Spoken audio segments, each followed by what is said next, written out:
Pengantar penerbit, segala puji bagi Allah, sholawat dan salam semoga selalu dilimpahkan kepada Rasulullah. Buku yang ada di hadapan Anda ini, Mencari Pahlawan Indonesia, merupakan kumpulan dari tulisan serial kepahlawanan yang dimuat di majalah Tarbawi. Pembukuan serial tulisan ini bukanlah sebuah proyek mekanik, semacam menjahit sesuatu yang tercerai-berai dari rubrik demi rubrik atau edisi demi edisi di majalah Tarbawi begitu saja. Bukan. Ini adalah pembukuan sebuah serial ide yang khas. Khas karena tulisan-tulisan dalam buku ini memadukan antara spirit normatif yang kuat dengan ilustrasi sejarah, peristiwa maupun sosok yang sangat aplikatif. Tetapi ia tetap bisa hadir sebagai renungan aktual bagi kehidupan saat ini, yang kian kering dari para pahlawan. Antara satu tema dalam serial ini memiliki hubungan dengan tema yang lain. Tapi ia tetap bisa dinikmati judul demi judulnya, tanpa harus terasa terputus dari judul yang lain. Dan itulah keunggulannya. Maka, ketika serial itu dikumpulkan dalam satu buku, yang terjadi adalah terangkainya serial-serial itu dalam kedekatan yang lebih bertenaga. Tetapi tetap dengan karakternya.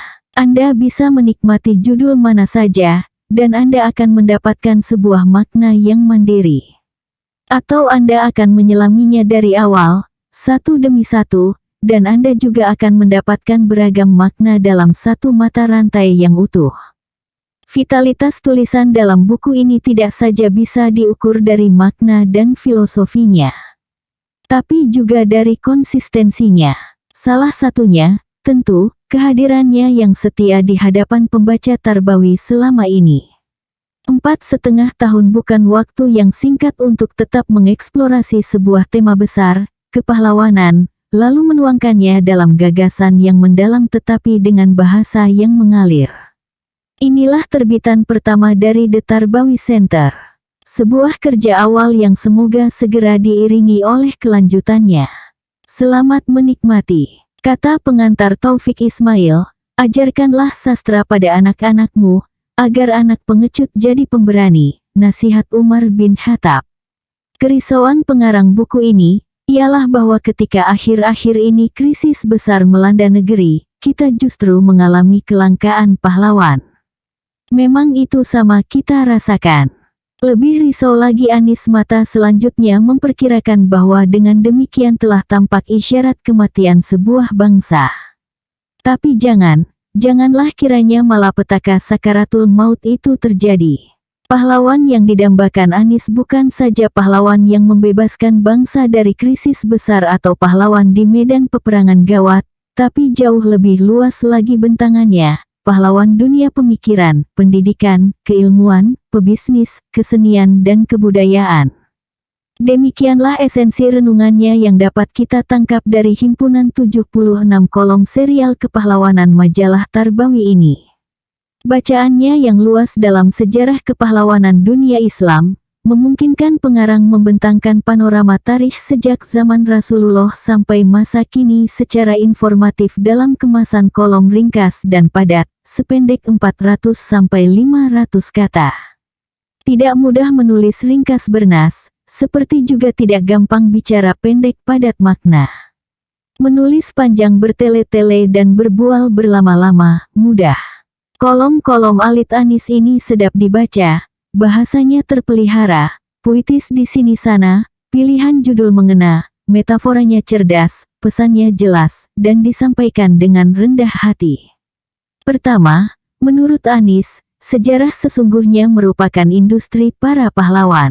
Dalam skala peradaban setiap bangsa bergiliran merebut piala kepahlawanan. Mereka selalu muncul di saat-saat sulit, atau sengaja Allah lahirkan mereka di tengah situasi yang sulit. Pahlawan sejati senantiasa pemberani sejati. Keberanian itu fitrah tertanam pada diri seseorang, atau diperoleh melalui latihan. Keduanya ini berpijak kuat pada keyakinan dan cinta yang kuat terhadap prinsip dan jalan hidup, kepercayaan pada hari akhirat, dan kerinduan yang menderu-deru untuk bertemu Allah. Dengarlah nasihat Umar bin Khattab, ajarkanlah sastra kepada anak-anakmu, karena itu dapat mengubah anak yang pengecut menjadi pemberani. Kedua, pahlawan dari generasi sahabat punya daya cipta sarana materi di 3 wilayah, di medan perang, dalam percaturan politik dan di dunia bisnis. Abu Bakar dan Utsman bin Affan biasa menginfakkan total hartanya, bukan sekedar marginnya, untuk memulai usaha dari nol kembali, karena mereka yakin pada kemampuan daya cipta sarana materi mereka. Umar bin Khattab dan Abdurrahman bin Auf selalu menyedekahkan 50% hartanya untuk umat. Umar bin Khattab dan Khalid bin Walid. Keduanya adalah petarung sejati, pemimpin sejati dan juga pebisnis sejati. Berkata Umar, tak ada pekerjaan yang paling aku senangi setelah perang di jalan Allah, selain dari bisnis. Ini menjelaskan mengapa generasi sahabat bukan hanya mampu memenangkan seluruh pertempuran, tapi juga mampu menciptakan kemakmuran setelah mereka berkuasa. Ketiga, pahlawan mukmin sejati tidak membuang energi mereka untuk memikirkan apakah ia akan ditempatkan dalam sejarah manusia, apakah ia akan ditempatkan dalam liang lahat taman pahlawan. Yang mereka pikirkan ialah bagaimana meraih posisi paling terhormat di sisi Allah Subhanahu wa Ta'ala. Kata kunci mencapai ini adalah keikhlasan. Inilah yang membedakan mereka dengan pahlawan sekuler. Sama menderita masuk penjara, sama terbuai di tiang gantungan, tapi yang satu karena dunia fana, dan yang satu lagi karena Allah semata. 3 butir pikiran Anis Mata di 3 paragraf di atas, saya kutipkan untuk cicipan awal para pembaca sebelum menikmati sendiri hidangan kumpulan kolom yang lazis jiddan ini. Tapi Anis tidak selalu serius, dia sesekali bisa juga melucu. Di kolom Sahabat Sang Pahlawan dikisahkannya pahlawan ilmu dan sastra kita, Buya Hamka, yang datang bersama istri beliau ke sebuah majelis, memenuhi undangan ceramah. Tiba-tiba, tanpa diduga, protokol juga mempersilakan istri beliau untuk berceramah. Ini dilakukan dengan sangkaan baik saja, istri sang ulama mungkin juga memiliki ilmu yang sama. Dan istri beliau benar-benar naik ke podium. Buya Hamka terhenyak, tapi itu cuma 1 menit. Setelah memberi salam, istri beliau berkata, "Saya bukan penceramah. Saya hanya tukang masak untuk sang penceramah. Selamat menikmati buku Mencari Pahlawan Indonesia ini. Semoga, seperti yang disebutkannya dalam kolom paling akhir, yang dicari itu bahkan sudah ada di sini. Mereka hanya belum memulai. Mereka hanya perlu berjanji untuk merebut takdir kepahlawanan mereka." Mudah-mudahanlah begitu. Jakarta, tanggal 3 Ramadan 1424 Hijriah bersamaan tanggal 29 Oktober tahun 2003. Pendahuluan. Pesan untuk orang-orang biasa. Kumpulan tulisan ini adalah anak-anak zamannya. Lahir saat badai menerpa seluruh sisi kehidupan bangsa kita. Kumpulan tulisan ini adalah kerja kecil untuk tetap mempertahankan harapan dan optimisme kita di tengah badai itu. Krisis adalah takdir semua bangsa. Ia tidak perlu disesali, apalagi dikutuk. Kita hanya perlu meyakini sebuah kaedah, bahwa masalah kita bukan pada krisis itu, tapi pada kelangkaan pahlawan saat krisis itu terjadi. Itu tanda kelangsungan hidup atau kehancuran sebuah bangsa. Pahlawan bukanlah orang suci dari langit yang diturunkan ke bumi untuk menyelesaikan persoalan manusia dengan mukjizat, secepat kilat untuk kemudian kembali ke langit. Pahlawan adalah orang biasa yang melakukan pekerjaan-pekerjaan besar, dalam sunyi yang panjang, sampai waktu mereka habis. Mereka tidak harus dicatat dalam buku sejarah atau dimakamkan di taman makam pahlawan. Mereka juga melakukan kesalahan dan dosa. Mereka bukan malaikat. Mereka hanya manusia biasa yang berusaha memaksimalkan seluruh kemampuannya untuk memberikan yang terbaik bagi orang-orang di sekelilingnya. Mereka merakit kerja-kerja kecil jadi sebuah gunung. Karya kepahlawanan adalah tabungan jiwa dalam masa yang lama. Orang-orang biasa yang melakukan kerja-kerja besar itulah yang kita butuhkan di saat krisis. Bukan orang-orang yang tampak besar tapi hanya melakukan kerja-kerja kecil lalu menulisnya dalam autobiografinya. Semangat untuk melakukan kerja-kerja besar dalam sunyi yang panjang itulah yang dihidupkan kumpulan tulisan ini. Maka tulisan-tulisan ini mencoba menghadirkan makna-makna yang melatari sebuah tindakan kepahlawanan. Bukan sekadar cerita heroisme yang melahirkan kekaguman, tapi tidak mendorong kita meneladaninya. Para pahlawan bukan untuk dikagumi, tapi untuk diteladani.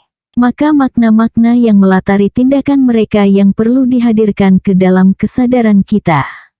Jadi tulisan-tulisan ini adalah pesan untuk orang-orang biasa, seperti saya sendiri, atau juga Anda para pembaca, yang mencoba dengan tulus memahami makna-makna itu, lalu secara diam-diam merakit kerja-kerja kecil menjadi sebuah gunung karya. Sukses buku ini tidak perlu diukur dengan tiras besar. Tapi jika ada satu dua hati yang mulai tergerak, dan mulai bekerja, saya akan cukup yakin berdoa kepada Allah, "Ya Allah, jadikanlah kerja kecil ini sebagai kendaraan yang akan menghantarku menuju ridho dan syurgamu." Hutan Kayu, tanggal 27 Januari tahun 2004, Anies Mata. Pertama, pahlawan negeriku. Di masa pembangunan ini, kata Chairil Anwar mengenang Diponegoro, Tuan hidup kembali. Dan bara kagum menjadi api. Kita selalu berkata jujur kepada nurani kita ketika kita melewati persimpangan jalan sejarah yang curam. Saat itu kita merindukan pahlawan. Seperti Chairil Anwar tahun itu, 1943, yang merindukan Diponegoro. Seperti juga kita saat ini benar kita merindukan pahlawan itu. Karena krisis demi krisis telah merobohkan satu persatu sendi bangunan negeri kita. Negeri ini hampir seperti kapal pecah yang tak jemu-jemu dihantam gunungan ombak. Di tengah badai ini kita merindukan pahlawan itu. Pahlawan yang kata Sapardi telah berjanji kepada sejarah untuk pantang menyerah. Pahlawan yang kata Chairil Anwar, berselempang semangat yang tak bisa mati. Pahlawan yang akan membacakan pernyataan Mansur Samin. Demi amanat dan beban rakyat, kami nyatakan ke seluruh dunia, telah bangkit di tanah air sebuah aksi perlawanan terhadap kepalsuan dan kebohongan yang bersarang dalam kekuasaan orang-orang pemimpin gadungan. Maka datang jugalah aku ke sana, akhirnya. Untuk kali pertama, ke Taman Makam Pahlawan, di Kalibata. Seperti dulu aku pernah datang ke makam para sahabat Rasulullah di Baqi, dan Uhud, di Madinah. Karena kerinduan itu, dan ku dengar Chairil Anwar seperti mewakili mereka. Kami sudah coba apa yang kami bisa. Tapi kerja belum selesai, belum apa-apa. Kami sudah beri kami punya jiwa. Kerja belum selesai, belum bisa memperhitungkan arti 4-5 ribu nyawa. Kami cuma tulang-tulang berserakan tapi adalah kepunyaanmu. Kaulah lagi yang tentukan nilai tulang-tulang berserakan. Tulang-tulang berserakan itu, apakah makna yang kita berikan kepada mereka?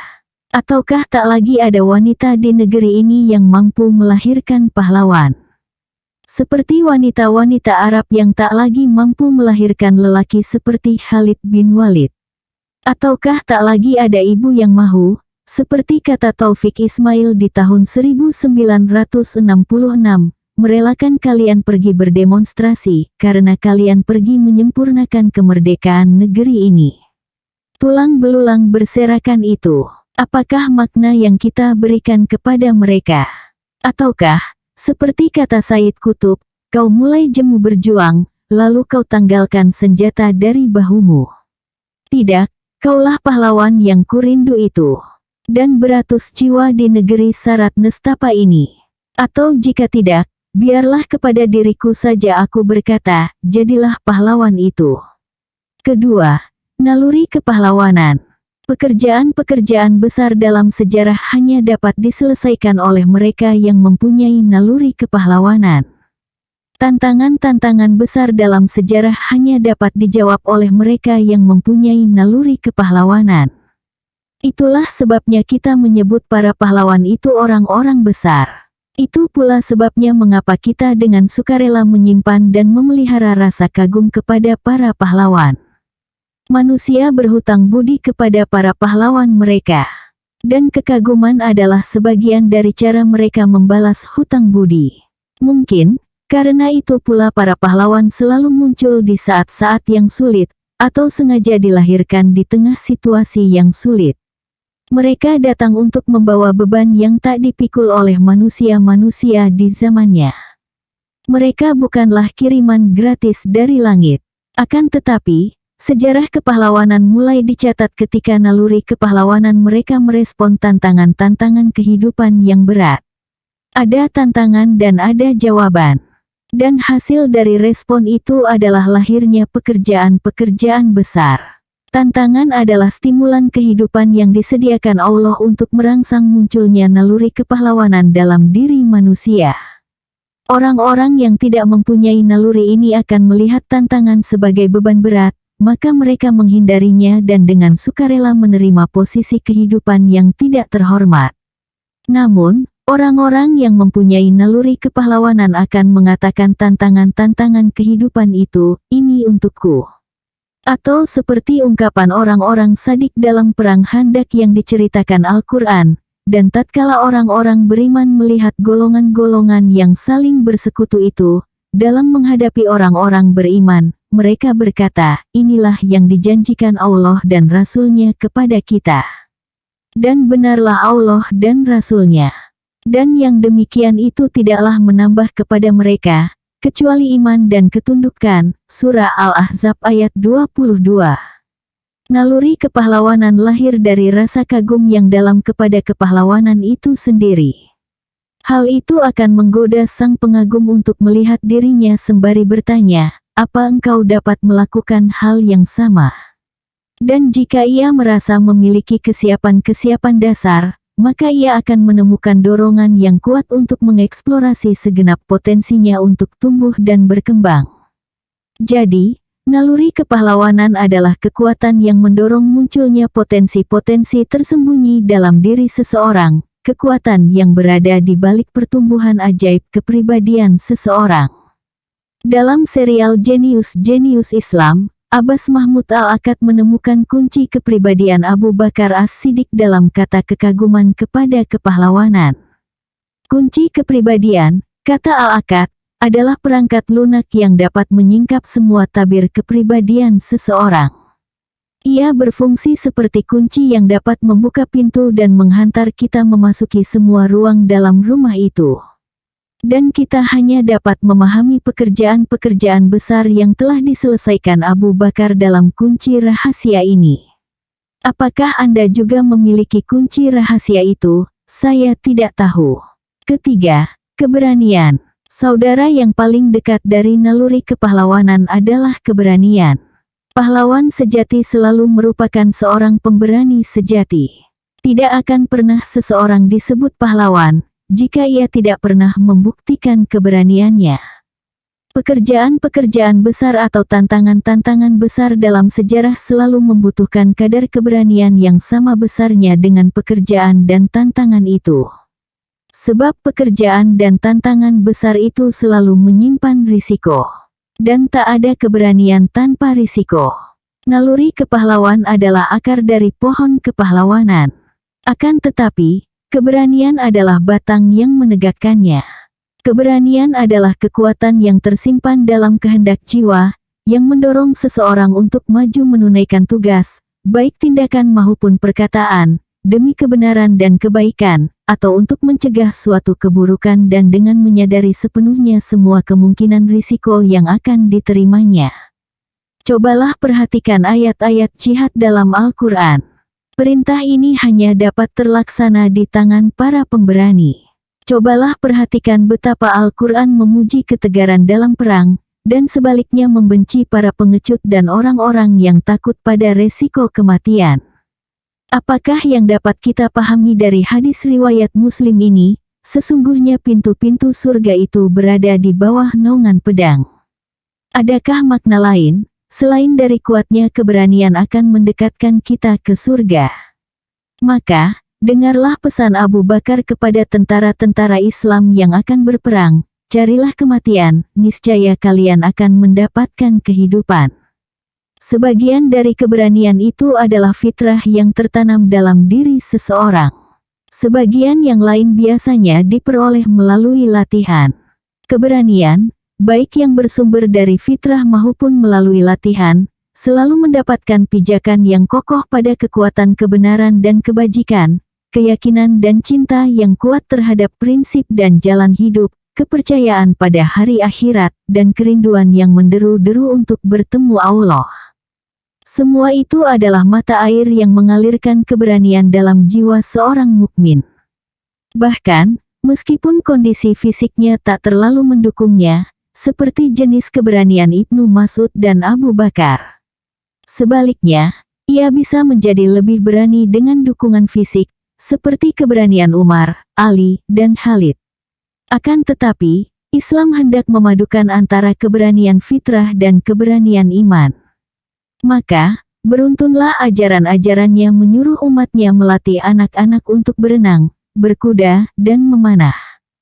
Dengarlah sabda Rasulullah, ajarilah anakmu berenang sebelum menulis. Karena ia bisa diganti orang lain jika ia tidak pandai menulis, tapi ia tidak dapat diganti orang lain jika ia tidak mampu berenang. Dengar lagi sabdanya, kekuatan itu pada memanah, kekuatan itu pada memanah, kekuatan itu pada memanah. Itu semua sekelompok keterampilan fisik yang mendukung munculnya keberanian fitrah. Tinggal lagi keberanian iman. Maka, dengarlah nasihat Umar, ajarkanlah sastra kepada anak-anakmu, karena itu dapat mengubah anak yang pengecut menjadi pemberani. Dan kepada orang-orang Romawi yang berlindung di balik benteng di Kinasrin, Khalid berkata, andai kata kalian bersembunyi di langit, niscaya kuda-kuda kami akan memanjat langit untuk membunuh kalian. Andai kata kalian berada di perut bumi, niscaya kami akan menyelami bumi untuk membunuh kalian. Roh keberanian itu pun memadai untuk mematikan semangat perlawanan orang-orang Romawi, mereka takluk. Mungkinkah kita mendengar ungkapan itu lagi hari ini? Keempat, kesabaran. Tidak ada keberanian yang sempurna tanpa kesabaran. Sebab kesabaran adalah nafas yang menentukan lama tidaknya sebuah keberanian bertahan dalam diri seorang pahlawan. Maka, ulama kita dulu mengatakan, keberanian itu sesungguhnya hanyalah kesabaran sesaat. Risiko adalah pajak keberanian. Dan hanya kesabaran yang dapat menyuplai seorang pemberani dengan kemampuan untuk membayar pajak itu terus-menerus. Itulah yang dimaksud Allah Subhanahu wa Ta'ala dalam firman-Nya, jika ada di antara kamu 20 orang penyabar, niscaya mereka akan mengalahkan 200 orang musuh. Dan jika ada di antara kamu 100 orang penyabar, niscaya mereka akan mengalahkan 1000 orang kafir. Surah Al-Anfal ayat 65. Ada banyak pemberani yang tidak dapat mengakhiri hidupnya sebagai pemberani. Karena mereka gagal menahan beban risiko. Jadi, keberanian adalah aspek ekspansif dari kepahlawanan. Akan tetapi, kesabaran adalah aspek defensifnya.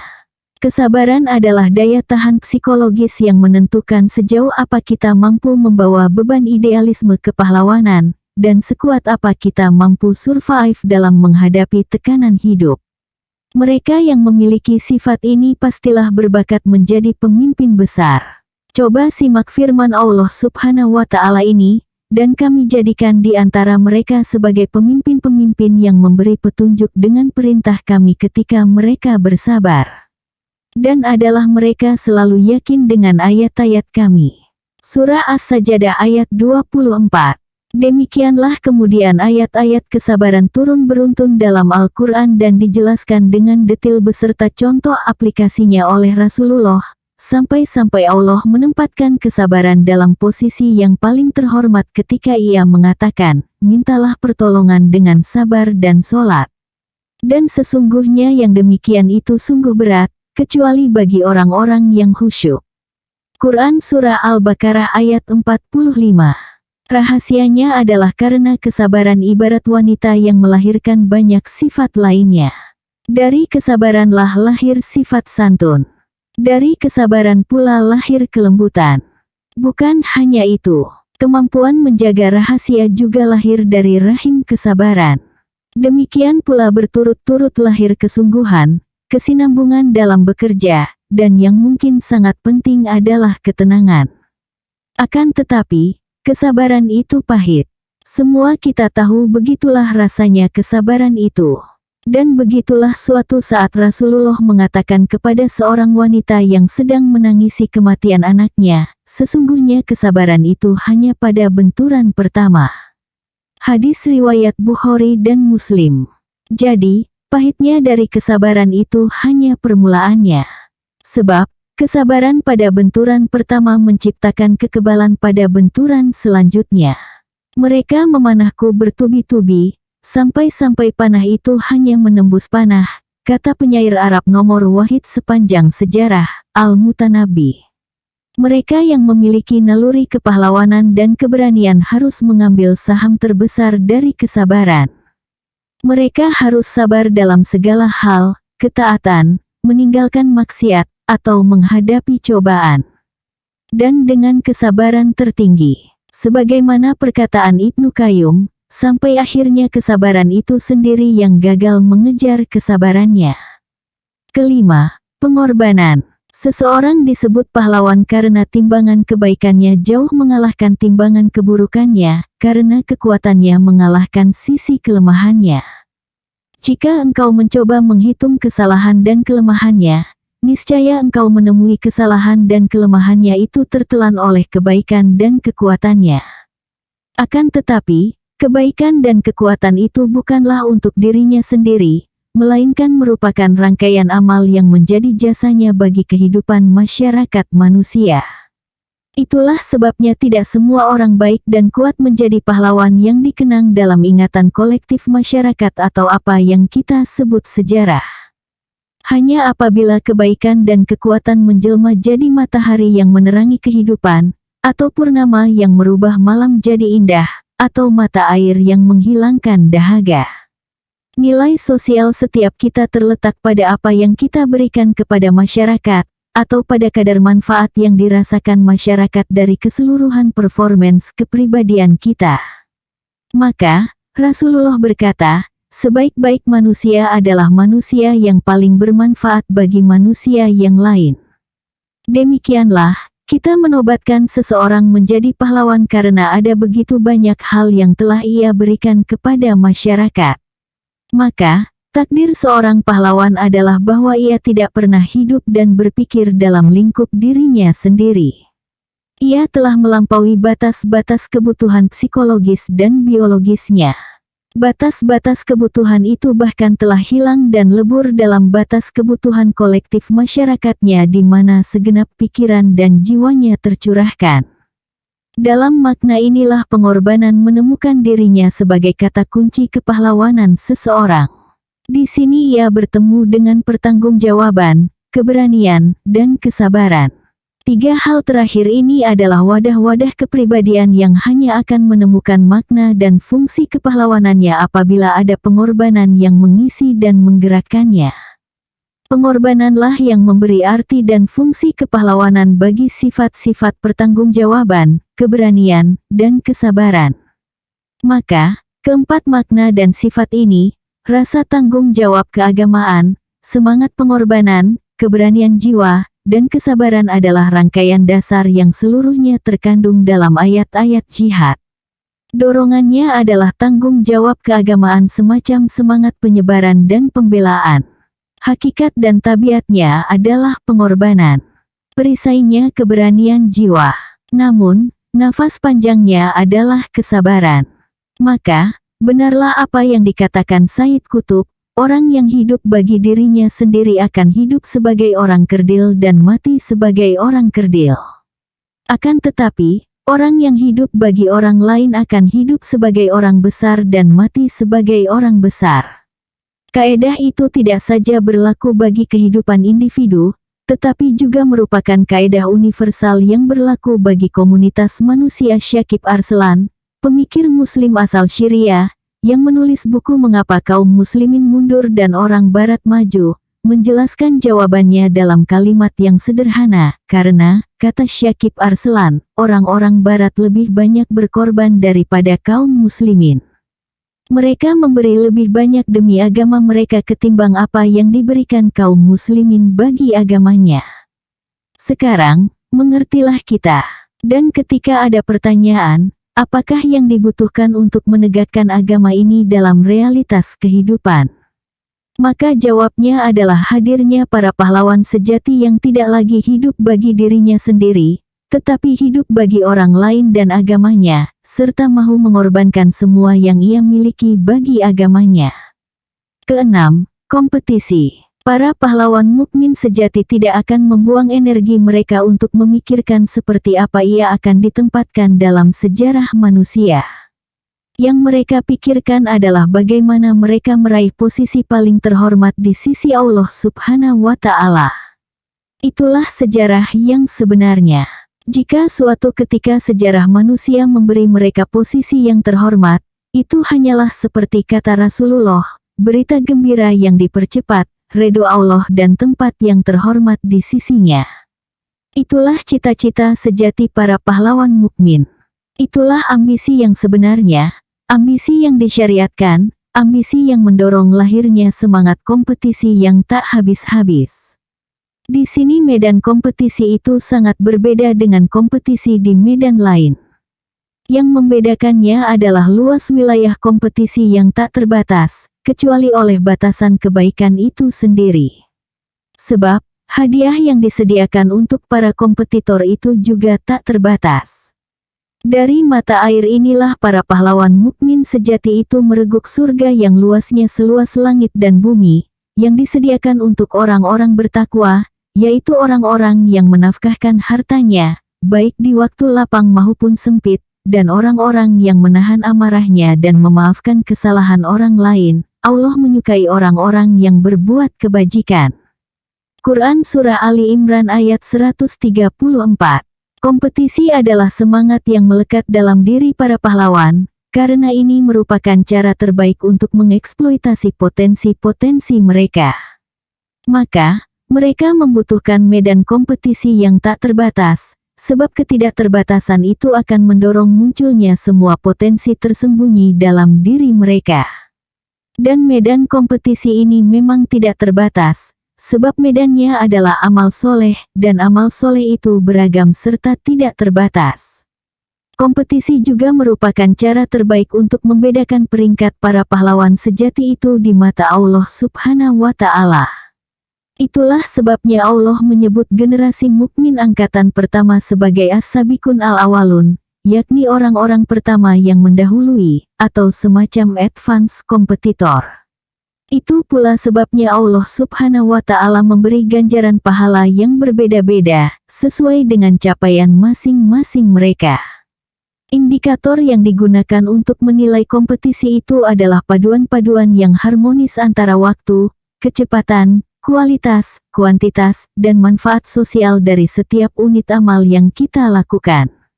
Maka, pahala mujahidin Badar berbeda dengan pahala para mujahidin dari peperangan lain selain Badar. Begitulah akhirnya para pahlawan mukmin sejati itu memaknai kebahagiaan. Setiap kali ia menyelesaikan satu unit amal, dalam tempo yang ringkas dan cepat, dengan kualitas maksimum, dan dengan manfaat sosial sebesar-besarnya, barulah mereka dapat menikmati rentang waktu itu. Kebahagiaan mereka terletak pada selesainya unit-unit amal soleh yang mereka kerjakan dengan cara yang sempurna. Ketujuh, filosofi. Tidak ada pahlawan sejati yang besar yang tidak mempunyai struktur filosofi yang solid dan kuat. Filosofi adalah sebuah ruang kecil dalam kepribadian kita dari mana seluruh tindakan diarahkan dan dikontrol. Tindakan-tindakan kepahlawanan selalu lahir dari pikiran-pikiran kepahlawanan. Orang-orang yang tidak mempunyai pikiran-pikiran besar tidak akan pernah terarahkan untuk melakukan tindakan-tindakan kepahlawanan. Filosofi adalah kerangka pikiran yang terbentuk sedemikian rupa dalam diri kita, dan berfungsi memberi kita ruang bagi semua tindakan yang mungkin kita lakukan. Semakin luas kerangka berpikir itu, semakin luas pula wilayah tindakan yang mungkin kita lakukan. Saya menyebutnya wilayah kemungkinan. Setiap tindakan yang mempunyai wujud dalam pikiran kita akan segera masuk dalam wilayah kemungkinan. Pada saat sebuah tindakan masuk dalam wilayah kemungkinan itu, kita akan segera merasakan sesuatu yang ingin saya sebut sebagai perasaan berdaya. Yaitu semacam keyakinan yang menguasai jiwa kita bahwa kita mampu melakukannya. Keyakinan itu saja sudah memadai untuk merangsang dorongan dari dalam jiwa kita untuk melakukannya. Begitulah akhirnya tekad terbentuk, dan tekad seperti ini adalah power karena ia lahir dari perasaan berdaya. Filosofi terbentuk dalam diri kita sebagai kumulasi dari kerja-kerja imajinatif. Adapun imajinasi itu sendiri merupakan bagian dari fungsi pikiran dan emosi sekaligus. Itu merupakan proses yang paling sublim dalam diri kita, tetapi sekaligus merupakan tahapan kreativitas yang sangat mempengaruhi perkembangan kepribadian kita. Seperti ketika kita menyusun kata menjadi kalimat, atau memadukan warna menjadi gambar, atau menyerap selera ke dalam desain, seperti itulah imajinasi mempertautkan anak-anak pikiran menjadi sebuah filosofi. Sebagian dari yang terekam dalam filosofi itu adalah cara memaknai suatu sisi kepahlawanan. Misalnya, cara Khalid bin Walid memaknai jihad atau peperangan yang menjadi sisi kepahlawanannya.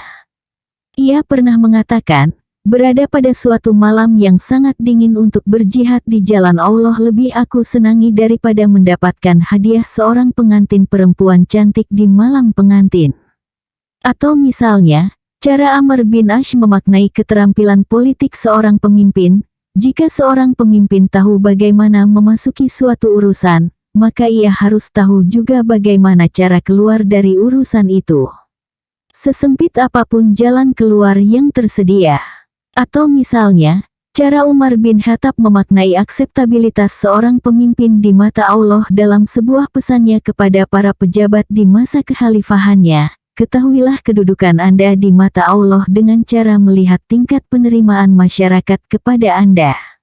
Akan tetapi, filosofi juga membicarakan harapan-harapan kita, arti kehormatan, sumber motivasi, apa-apa yang kita suka dan kita benci, proses pemaknaan terhadap sesuatu, fungsi keterampilan kepribadian, dan seterusnya. Pada akhirnya apa yang digambarkan oleh filosofi itu adalah keseluruhan kepribadian kita. Dan itulah kunci kepribadian kita. Kedelapan, optimisme. Titik tengah antara idealisme yang tidak realistis dengan realisme yang terlalu pragmatis adalah optimisme. Para pahlawan mukmin sejati menyadari dengan baik bahwa mereka lahir untuk sebuah misi besar. Akan tetapi, ia juga menyimpan kesadaran lain yang sama mereka tetap berpijak di permukaan bumi. Itu bukan dua hal yang saling bertentangan. Sebab, di pertengahannya ada sebuah ruang tempat kedua hal itu bisa saling beririsan, optimisme. Para pahlawan mukmin sejati memandang misinya sebagai sesuatu yang sakral, dari mana mereka menemukan perasaan terhormat karena lahir untuk memperjuangkan misi itu. Namun, mereka merasa tenang karena berjuang di bawah bendera Allah. Mereka percaya bahwa di bawah bendera itu mereka pasti mendapatkan kemenangan, walaupun mereka tidak selalu menyaksikan kemenangan itu sendiri.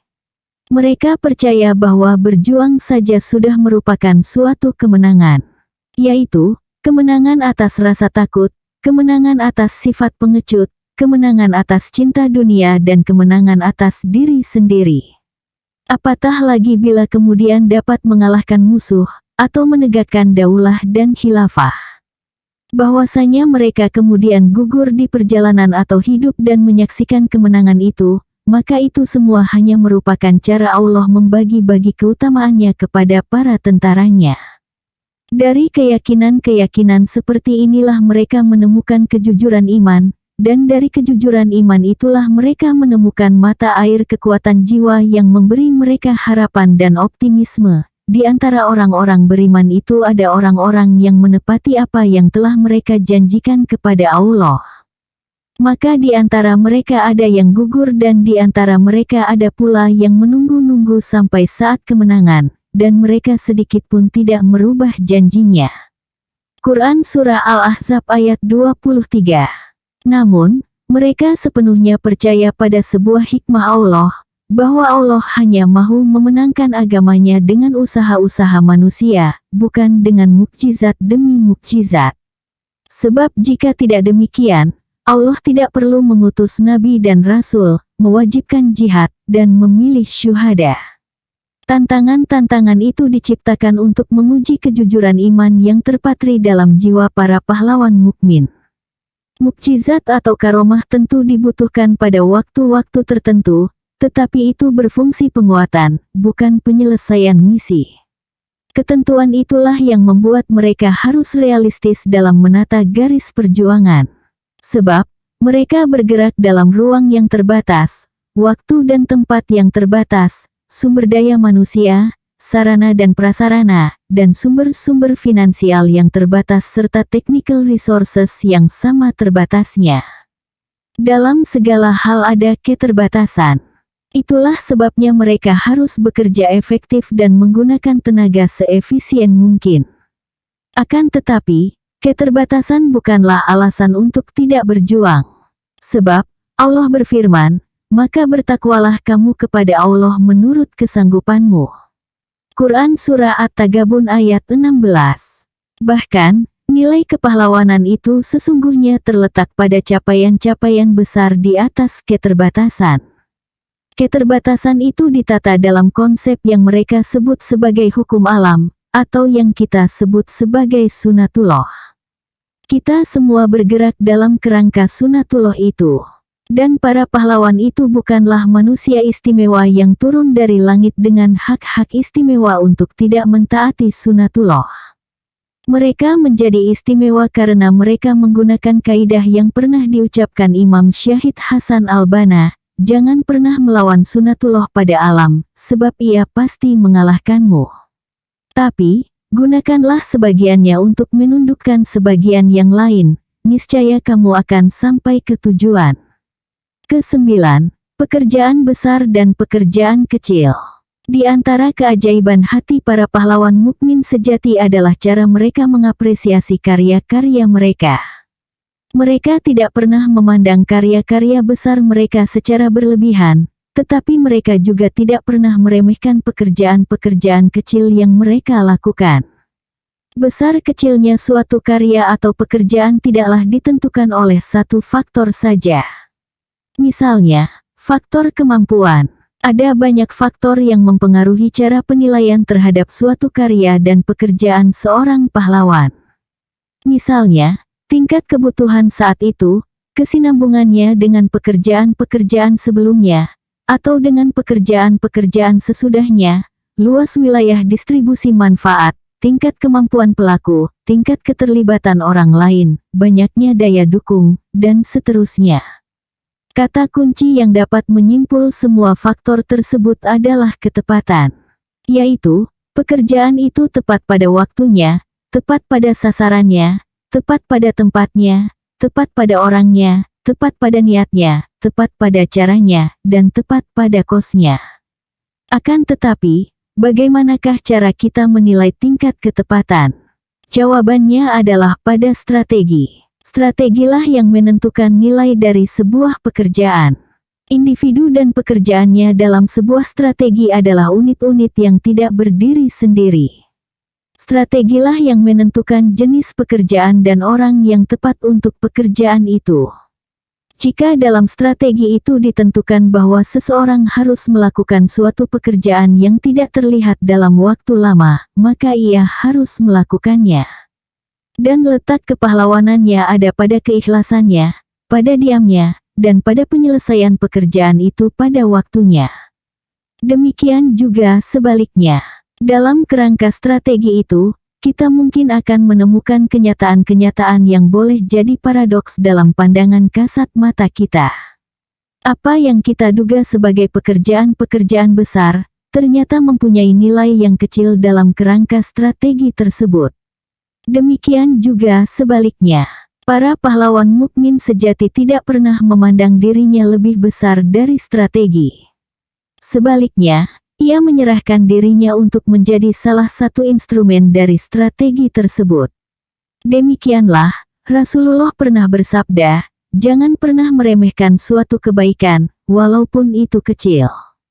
Padanan dari ketepatan dalam bahasa agama kita adalah hikmah.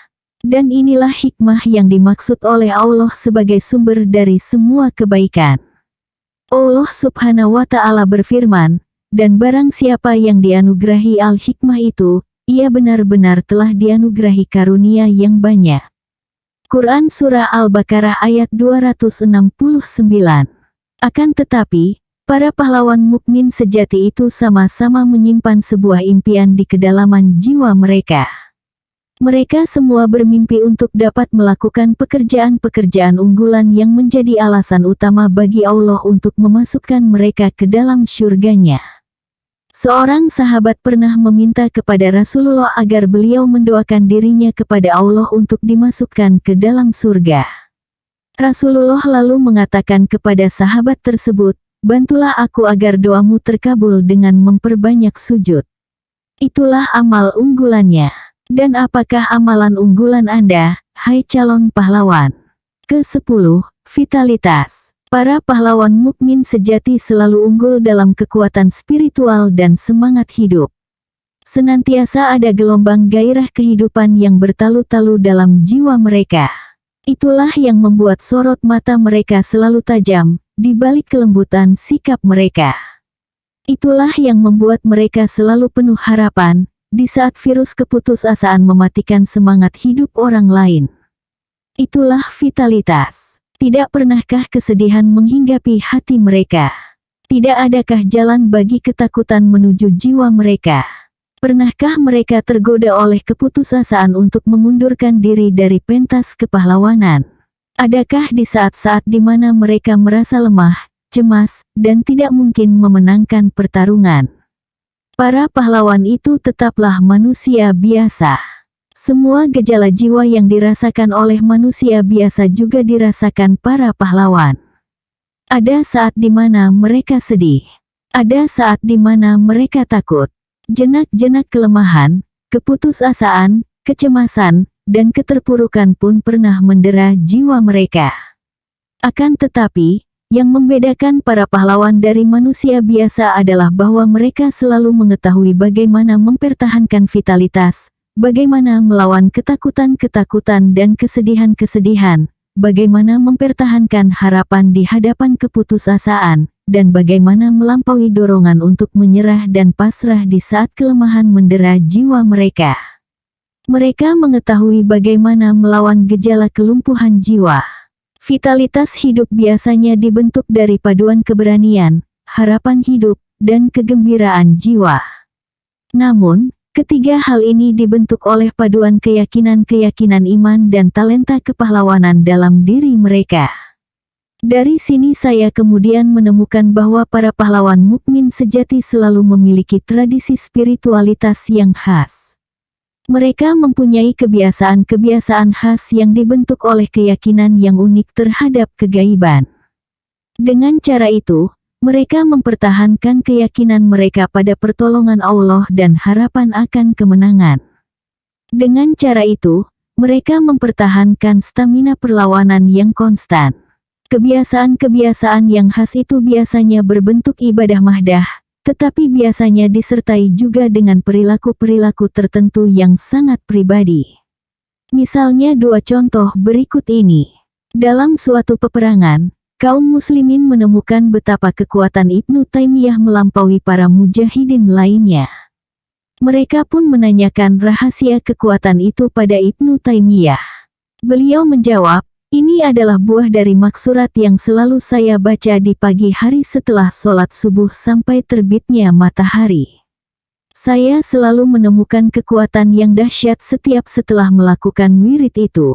Tapi, jika suatu saat saya tidak melakukannya, saya akan merasa seperti lumpuh hari itu." Suatu saat, dalam perang Yarmuk, Khalid bin Walid menyuruh dengan marah beberapa pasukannya untuk mencari topi perangnya yang hilang dari kepalanya. Beberapa saat kemudian pasukannya muncul dan melaporkan kalau topi Khalid tidak berhasil ditemukan. Khalid pun marah dan menyuruh mereka mencari kembali. Akhirnya mereka menemukannya. Khalid kemudian merasa perlu menjelaskan sikapnya yang unik itu. Di balik topi perang saya ini ada beberapa helai rambut Rasulullah. Tidak pernah saya memasuki suatu peperangan dan memakai topi ini, melainkan pasti saya merasa yakin bahwa Rasulullah mendoakan kemenangan bagi saya. Itu hanyalah sebentuk hubungan Khalid yang sangat pribadi dengan Rasulullah yang pernah menggelarinya, pedang Allah yang senantiasa terhunus. Ke-11. Menilai sendiri. Para pahlawan mukmin sejati selalu mengetahui kadar kepahlawanan dari setiap perbuatan dan karyanya. Mereka tidak biasa membesar-besarkan nilai perbuatan dan karya mereka, jika kadar kepahlawanan dalam perbuatan dan karyanya itu secara objektif memang tidak ada atau sedikit. Demikian pula sebaliknya, mereka juga mengetahui letak sisi kepahlawanan mereka. Sebab, tidak ada orang yang bisa menjadi pahlawan dalam segala hal. Maka, mereka menempatkan diri pada sisi di mana mereka bisa menjadi pahlawan. Mereka tidak akan pernah memaksakan kehendak dan juga tidak akan pernah melawan kodrat mereka. Mereka yang merasa hanya bisa menjadi pahlawan dalam perang, tidak akan pernah memaksakan diri menjadi pahlawan dalam medan ilmu pengetahuan. Menilai diri sendiri adalah seni yang paling rumit dari sekian banyak keterampilan jiwa yang harus dimiliki seorang pahlawan. Sebab, inilah saat-saat yang paling menentukan sejarah kepahlawanan mereka, sekaligus menentukan jalan masuk mereka kepada sejarah sebagai pahlawan.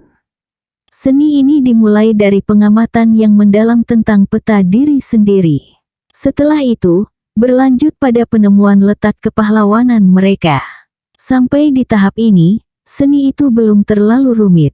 Seni itu akan menjadi rumit manakala memasuki penilaian tentang karya dan perbuatan mereka. Sebab, setiap manusia mempunyai kecenderungan untuk membesarkan dirinya sendiri melampaui kadar yang sebenarnya. Karenanya, letak kerumitan dari seni penilaian ini ada pada pertarungan antara kecenderungan membesarkan diri sendiri dengan keharusan bersikap objektif yang sudah menjadi sifat sejarah yang niscaya dalam menilai para pahlawan. Inilah pertarungan antara megalomania dengan objektivitas. Simaklah firman Allah tentang kecenderungan ini, janganlah sekali-kali kamu menyangka bahwa orang-orang yang gembira dengan apa yang mereka kerjakan dan mereka suka akan supaya dipuji terhadap perbuatan yang belum mereka kerjakan. Janganlah kamu menyangka bahwa mereka terlepas dari siksa, dan bagi mereka siksaan yang pedih. Quran Surah Ali Imran ayat 188. Para ilmuwan mengalami pertarungan ini, ketika mereka menilai manakah dari karya-karya mereka yang paling monumental dan di manakah letak kedudukan karya-karya ilmiah mereka itu di hadapan para ilmuwan lain yang sejenis. Para sastrawan mengalami pertarungan ini, ketika mereka menilai manakah karya-karya sastra mereka yang paling abadi dan di manakah letak kedudukan karya sastra itu di antara karya-karya para sastrawan lainnya. Para pemimpin perang juga mengalami pertarungan ini, ketika menilai manakah pertarungan yang telah dimenangkannya yang paling monumental, dan di manakah letak kehebatannya, jika dibandingkan kehebatan para pemimpin perang lainnya dalam jenis-jenis perang yang mereka menangkan. Para pemimpin politik dan dakwah juga mengalami pertarungan ini ketika mereka menilai jejak-jejak kepemimpinan mereka tentang di manakah letak kehebatannya, dan seperti apa nilai kehebatan itu dibanding jejak-jejak para pemimpin lain dalam bidang politik dan dakwah. Mempertahankan objektivitas di depan godaan megalomania adalah pekerjaan jiwa yang paling rumit yang senantiasa akan dirasakan oleh para pahlawan.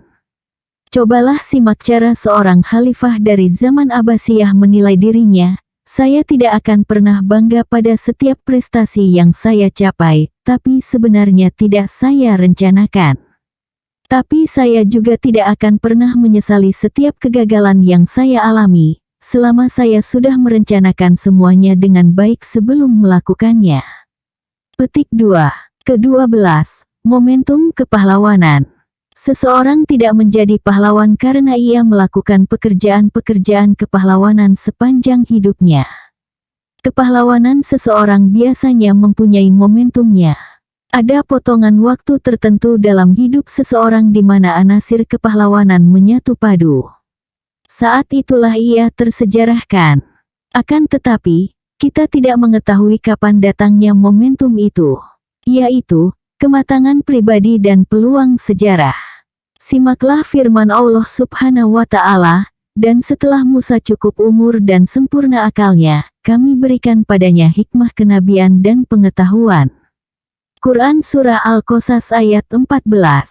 Usaha manusiawi yang dapat kita lakukan adalah mempercepat saat-saat kematangan pribadi kita. Ini jenis kerja kapitalisasi aset kesejarahan personal kita. Yang kita lakukan di sini adalah mengumpulkan sebanyak mungkin potensi dalam diri kita, mengolahnya, dan kemudian mengkristalisasikannya. Dengan cara ini, kita memperluas ruang keserbamungkinan dan sedikitnya membantu kita menciptakan peluang sejarah. Atau setidaknya menghantar kita untuk berdiri di pintu gerbang sejarah. Para pahlawan mukmin sejati tidak pernah mempersoalkan secara berlebihan masalah peluang sejarah. Kematangan pribadi seperti modal dalam investasi. Seperti apapun baiknya peluang Anda, hal itu tidak berguna jika pada dasarnya Anda memang tidak punya modal. Peluang sejarah hanyalah ledakan keharmonisan dari kematangan yang terabadikan. Seperti keharmonisan antara pedang dan keberanian dalam medan perang, antara kecerdasan dan pendidikan formal dalam dunia ilmu pengetahuan. Akan tetapi, jika Anda harus memilih salah satunya, maka pilihlah keberanian tanpa pedang dalam perang, atau kecerdasan tanpa pendidikan formal dalam ilmu. Selebihnya, biarlah itu menjadi wilayah takdir di mana Anda mengharapkan datangnya sentuhan keberuntungan. Kesadaran semacam ini mempunyai dampak karakter yang sangat mendasar. Para pahlawan mukmin sejati bukanlah pemimpi di siang bolong, atau orang-orang yang berdoa dalam kekosongan dan ketidakberdayaan.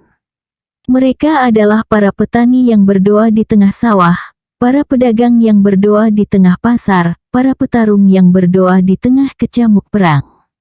Mereka mempunyai mimpi besar, tetapi pikiran mereka tercurahkan sepenuhnya pada kerja. Sekali-kali mereka menatap langit untuk menyegarkan ingatan pada misi mereka. Namun, setelah itu mereka menyeka keringat dan bekerja kembali. Wilayah kerja adalah lingkaran realitas, sedangkan wilayah peluang adalah ruang keserbamungkinan. Semakin luas pijakan kaki kita dalam lingkaran kenyataan, semakin besar kemampuan kita mengubah kemungkinan menjadi kepastian, mengubah peluang menjadi pekerjaan, mengubah mimpi menjadi kenyataan. Berjalanlah dengan mantap menuju rumah sejarah. Jika engkau sudah sampai di depan pintu gerbangnya, ketuklah pintunya dan bacakan pada penjaganya puisi Khairil Anwar. Aku, kalau sampai waktuku, ku mahu tak seorang kan merayu, tidak juga kau. Ke-13, keunikan.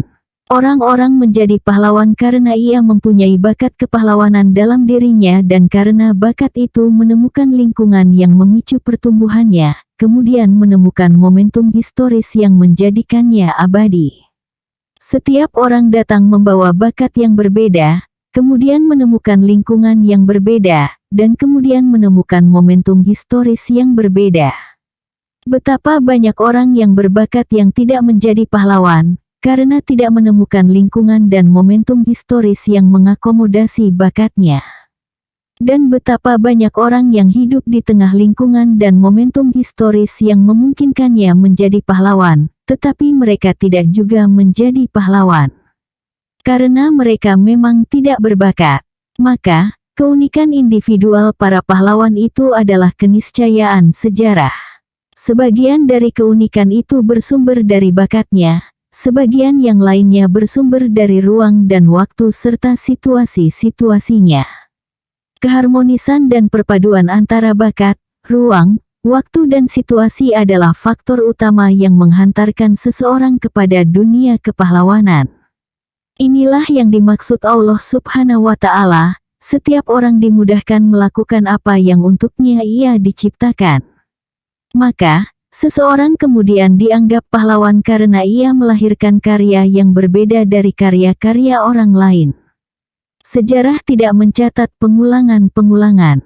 Kecuali, untuk karya dalam bidang yang sama dengan kualitas yang tidak berbeda secara hierarkis, tetapi berbeda dalam situasinya. Hal ini menyebabkan letak kepahlawanan setiap orang selalu berbeda. Jadi, justru disinilah letak masalahnya. Menjadi unik adalah beban psikologis yang tidak semua orang dapat memikulnya. Ancaman bagi orang-orang yang unik adalah isolasi, keterasingan, dan akhirnya adalah kesepian. Sebab, tidak semua orang dapat memahaminya. Ketika Umar bin Khattab menemukan bahwa ternyata Allah membuka pintu kekayaan dunia pada masa khilafahnya, ia mulai cemas jangan-jangan itu bukan prestasi, tetapi justru karena Allah ingin memisahkannya dari kedua pendahulunya, Rasulullah dan Abu Bakar. Sebab, Allah tidak membuka pintu kekayaan dunia pada kedua masa itu. Para pahlawan mukmin sejati memahami kenyataan ini dengan baik. Dibutuhkan suatu tekad dan keberanian moral untuk menembus tirai kesalahpahaman publik dan lingkungan. Itu pada tahap awalnya. Namun, dibutuhkan tekad dan keberanian yang lebih besar lagi pada tahap selanjutnya. Yaitu, tekad dan keberanian untuk memaksakan kehadiran pribadi kita dalam struktur kesadaran masyarakat. Inilah saat yang paling menegangkan dalam proses pensejarahan seseorang, karena sejarah hanyalah refleksi dari struktur kesadaran kolektif masyarakat. Pada saat seperti itulah, seorang pahlawan memaksa masyarakat untuk mengakuinya secara natural. Memaksa masyarakat untuk tunduk di hadapan kehebatan-kehebatannya. Memaksa masyarakat untuk menyerah pada rasa kagum mereka terhadapnya, karena kebaikan-kebaikan yang berserakan pada individu-individu masyarakat itu terkumpul dalam diri sang pahlawan. Maka, ketika Rasulullah wafat, para sahabat terguncang. Ketika Khalid bin Walid meninggal, para wanita Madinah menangis. Guncangan jiwa dan derai air mata adalah bentuk-bentuk penyerahan diri masyarakat terhadap rasa kagum mereka. Jika engkau bersedia untuk menerima takdir kesepian sebagai pajak bagi keunikan, maka niscaya masyarakat juga akan membayar harga yang sama, kelak mereka akan merasa kehilangan. Ke-14, kesempurnaan. Tidak ada manusia yang sempurna. Memang itulah kenyataannya. Akan tetapi, pada waktu yang sama kita juga diperintahkan untuk berusaha menjadi sempurna. Atau, setidaknya mendekati kesempurnaan. Inilah masalahnya. Adakah kesalahan dalam perintah ini? Tidak. Namun, mengapa kita diperintahkan melakukan sesuatu yang tidak mungkin menjadi kenyataan? Jawabannya adalah kesempurnaan itu relatif. Ukuran kesempurnaan adalah batas maksimum dari kemampuan setiap individu untuk berkembang. Karena, Allah membebani seseorang, melainkan sesuai dengan kesanggupannya. Quran Surah Al-Baqarah ayat 286. Maka, bergerak menuju kesempurnaan adalah bergerak menuju batas maksimum itu. Akan tetapi, kemudian muncul pertanyaan baru, bagaimana cara mengetahui batas maksimum itu? Tidak ada jawaban ilmiah yang cukup valid untuk pertanyaan ini, jika jawaban yang kita harapkan adalah ukuran kuantitatif. Bahkan tokoh-tokoh besar dalam sejarah manusia, kata Syekh Muhammad Al-Ghazali dalam Jadid Hayataka, ternyata hanya menggunakan 5-10% dari total potensi mereka. Berapakah misalnya jumlah waktu yang dibutuhkan Einstein untuk menemukan teori relativitas, jika dibanding dengan total umurnya? Jadi, ukurannya tidak bersifat kuantitatif, namun bersifat psikologis. Yaitu, semacam kondisi psikologis tertentu yang dirasakan seseorang dari suatu proses maksimalisasi penggunaan potensi diri, di mana seseorang memasuki keadaan yang oleh Al-Quran disebut menjelang putus asa. Quran Surah Yusuf ayat 110. Maka, kesempurnaan itu obsesi. Bila obsesi itu kuat, maka ia akan menjadi mesin yang memproduksi tenaga jiwa, yang membuat seseorang mampu bergerak secara konstan menuju titik kesempurnaan. Yang kemudian terjadi dalam kenyataan adalah suatu proses perbaikan berkesinambungan.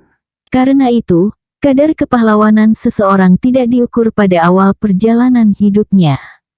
Tidak juga pada pertengahannya, namun pada akhirnya. Pada perbandingan antara satuan waktunya dengan satuan karyanya dan pada perbandingan antara karyanya dengan karya orang lain. Seseorang dianggap pahlawan karena jumlah satuan karyanya melebihi jumlah satuan waktunya dan karena kualitas karyanya melebihi kualitas rata-rata orang lain. Itulah sumber dinamika yang dimiliki para pahlawan mukmin sejati, obsesi kesempurnaan. Akan tetapi, obsesi ini mudah dilumpuhkan oleh sebuah virus yang biasanya menghinggapi para pahlawan. Yaitu kebiasaan merasa besar karena karya-karya itu, walaupun ia sangat merasakan hal itu. Sebab, perasaan itu akan membuatnya berhenti berkarya. Maka, Imam Ghazali mengatakan, siapa yang mengatakan saya sudah tahu, niscaya ia segera menjadi bodoh. Jadi, musuh obsesi kesempurnaan adalah sifat megalomania. Inilah hikmah yang kita pahami dari turunnya surah An-Nasr pada saat Fatu Makkah. Apabila datang pertolongan Allah dan kemenangannya, dan engkau melihat orang-orang berbondong-bondong masuk ke dalam agama Allah, maka bertasbihlah kepada Tuhanmu dan mintalah ampunannya, karena sesungguhnya Ia Maha menerima taubat. Rasulullah pun tertunduk sembari menangis terseduh-seduh saat menerima wahyu itu, hingga janggut beliau menyentuh punuk untanya. Membebaskan satu negeri adalah karya besar. Akan tetapi, ketika Uqbah bin Nafi bergerak untuk membebaskan Afrika, beliau hanya mengucapkan sebuah kalimat yang sangat sederhana, "Ya Allah, terimalah amal kami, sesungguhnya Engkau Maha mendengar lagi Maha mengetahui." Ke-15, sahabat sang pahlawan. Anda harus waspada dan berhati-hati. Sebab, di sini ada jebakan kepahlawanan yang sering menipu banyak orang. Sahabat para pahlawan belum tentu juga pahlawan. Inilah tipuannya. Para pahlawan mungkin tidak tertipu, tetapi orang-orang yang bersahabat dengan para pahlawanlah yang lebih sering tertipu. Dalam lingkungan pergaulan, para pahlawan adalah parfum. Apabila berada di tengah kerumunan, maka semua orang akan kecipratan keharumannya. Apabila ada orang lain yang mulai mendekat dan mencium keharuman itu, mungkin ia sulit mengenali dari mana keharuman itu berasal. Situasi ini tentu saja menguntungkan orang-orang yang mengerumuni sang pahlawan, mendapatkan peluang untuk diduga sebagai pahlawan. Itulah awal mula kejadiannya. Orang-orang biasa selalu merasa puas dengan bergaul dan menjadi sahabat para pahlawan. Mereka sudah cukup puas dengan mengatakan, "Oh, pahlawan itu sahabatku," atau ungkapan, "Oh, pahlawan itu dulu seangkatan denganku." Orang-orang itu tidak mahu bertanya, mengapa bukan dia yang menjadi pahlawan. Akan tetapi, ada orang biasa yang mempunyai sedikit rasa megaloman, semacam obsesi kepahlawanan yang tidak terlalu kuat, namun ada dan meletup-letup pada waktu tertentu. Orang-orang seperti ini sering merasa telah menjadi pahlawan hanya karena ia bersahabat dengan para pahlawan. Dan karenanya, sering berperilaku seakan-akan dialah sang pahlawan. Yang kita saksikan dalam kejadian ini adalah suatu proses identifikasi orang biasa dengan sahabatnya yang pahlawan. Ini merupakan tipuan jiwa, seseorang tidak melakukan pekerjaan-pekerjaan para pahlawan, tetapi mahu menyandang gelar pahlawan, dengan memanfaatkan kamuflase persahabatan. Persahabatan memang sering menipu, bukan karena tabiat persahabatan yang memang menyimpan tipuan, tetapi karena sebuah kebutuhan jiwa tertentu, yang memanfaatkan persahabatan untuk memenuhinya. Maka, Ibnu Qayyim al-Jauziyah, suatu ketika memperingatkan para murid yang sedang menuntut ilmu di bawah bimbingan para ulama. Katanya, waspadalah, jangan merasa telah menjadi ulama, hanya karena bergaul dan bersahabat dengan para ulama. Apakah kita harus meninggalkan sahabat-sahabat kita yang para pahlawan itu? Tentu saja tidak. Yang perlu kita lakukan adalah meluruskan perasaan kita sendiri dan meluruskan pandangan kita terhadap diri kita sendiri. Suatu saat, Buya Hamka membawa istrinya ke dalam sebuah majelis, di mana ia akan berceramah. Tiba-tiba, tanpa diduga, sang protokol justru mempersilakan juga istri beliau untuk berceramah. Mereka tentu berprasangka baik, istri sang ulama juga mempunyai ilmu yang sama. Dan istri beliau benar-benar naik ke podium. Buya Hamka terhenyak. Hanya 1 menit, setelah memberi salam, istrinya berkata, "Saya bukan penceramah, saya hanya tukang masak untuk sang penceramah." Jangan melakukan identifikasi diri yang salah. Jangan menilai diri sendiri melampaui kadarnya yang objektif. Namun, ada yang jauh lebih penting dari itu. Jangan pernah berpikir untuk menjadi pahlawan, tanpa melakukan pekerjaan-pekerjaan para pahlawan. Ke-16, determinasi sosial. Kita memang tidak punya pilihan di depan takdir Allah Subhanahu wa Ta'ala yang bersifat seperti ini. Kita dilahirkan di atas tanah apa, pada zaman apa, dari etnis apa, dan pada situasi seperti apa. Itulah nasib yang tidak mungkin dirubah. Kumulasi dari itu semua yang selanjutnya kita sebut lingkungan. Para ahli pendidikan kemudian memberikan porsi yang sangat besar terhadap lingkungan sebagai faktor determinan yang mempengaruhi dan mewarnai pertumbuhan seseorang. Akan tetapi, sejarah memberikan beberapa kesaksian yang mungkin bisa disebut pengecualian. Dan para pahlawan memang merupakan pengecualian. Mereka pada mulanya juga lahir dari kumulasi lingkungan yang sama, tetapi pada akhirnya muncul dengan warna yang sama sekali berbeda dengan generasi angkatannya yang lahir dari lingkungan tersebut.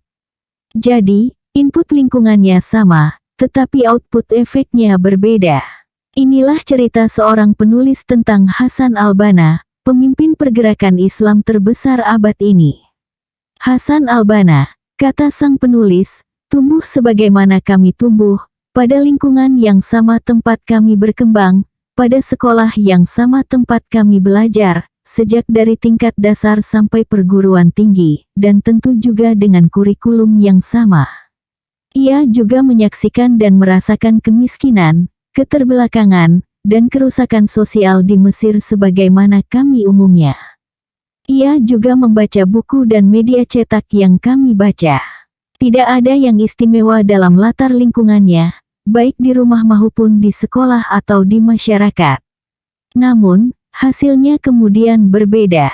Ia muncul sebagai pembaharu dan pemimpin. Lantas, di manakah rahasianya? Tidak mudah memang memberikan jawaban yang sangat definitif untuk masalah ini. Akan tetapi, setidaknya ada 2 faktor yang dapat disebut di sini. Pertama, semua itu sepenuhnya adalah karunia Allah Subhanahu wa Ta'ala untuk masyarakat yang hidup di zamannya. Sebab Rasulullah pernah bersabda, jika Allah Subhanahu wa Ta'ala meredoi suatu kaum, maka Allah akan mengangkat orang-orang terbaik dari mereka sebagai pemimpin. Dan jika Allah memurkai suatu kaum, maka Allah akan mengangkat orang-orang terjahat dari mereka sebagai pemimpin. Hadis riwayat Tirmizi. Jadi, para pahlawan itu adalah hadiah langit untuk penduduk bumi. Karena itu, mereka memang mendapat inayah Allah Subhanahu wa Ta'ala sejak awal pertumbuhan hingga saat mereka mementaskan peran kesejarahan mereka. Kedua, para pahlawan biasanya mempersepsi lingkungannya dengan cara yang berbeda dari kebanyakan orang. Pada banyak orang, kesulitan-kesulitan yang tercipta dari kumulasi lingkungan dianggap sebagai nasib yang niscaya dan tidak dapat dirubah. Jadi, sejak awal mereka kalah di depan nasib itu. Para pahlawan justru melihat lingkungan itu sebagai objek yang harus dirubah dan kendali perubahan itu ada pada manusia. Jadi, sejak awal mereka berpikir sebagai pelaku atau perubah. Mereka mungkin lapar, tetapi mereka lebih banyak memikirkan kemiskinan sebagai fenomena sosial yang harus dirubah. Mereka mungkin dari keluarga tidak terdidik, Tetapi mereka kemudian berpikir menjadi otodidak dan bagaimana mengembangkan pendidikan. Begitulah akhirnya mengapa mereka menjadi lebih cerdas dari zamannya. Atau pikiran-pikiran mereka bahkan mendahului zamannya.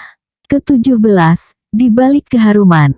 Nama para pahlawan mukmin sejati senantiasa harum sepanjang sejarah. Akan tetapi, hanya sedikit orang yang mengetahui berapa besar pajak yang telah mereka bayar untuk keharuman itu.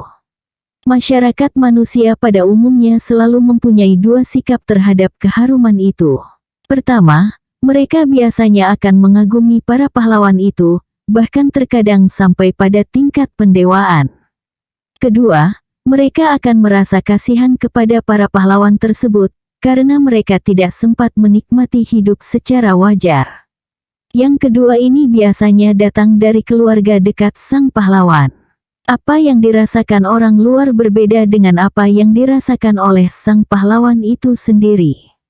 Kekaguman mungkin merupakan sesuatu yang indah bagi banyak orang. Namun, para pahlawanlah yang membayar harga keharuman itu. Dan harga itu yang tidak diketahui orang banyak. Maka seorang penyair Arab terbesar, Al-Mutanabbi, mengatakan, orang luar mengagumi kedermawanan sang pahlawan, tetapi tidak merasakan kemiskinan yang mungkin diciptakan oleh kedermawanan.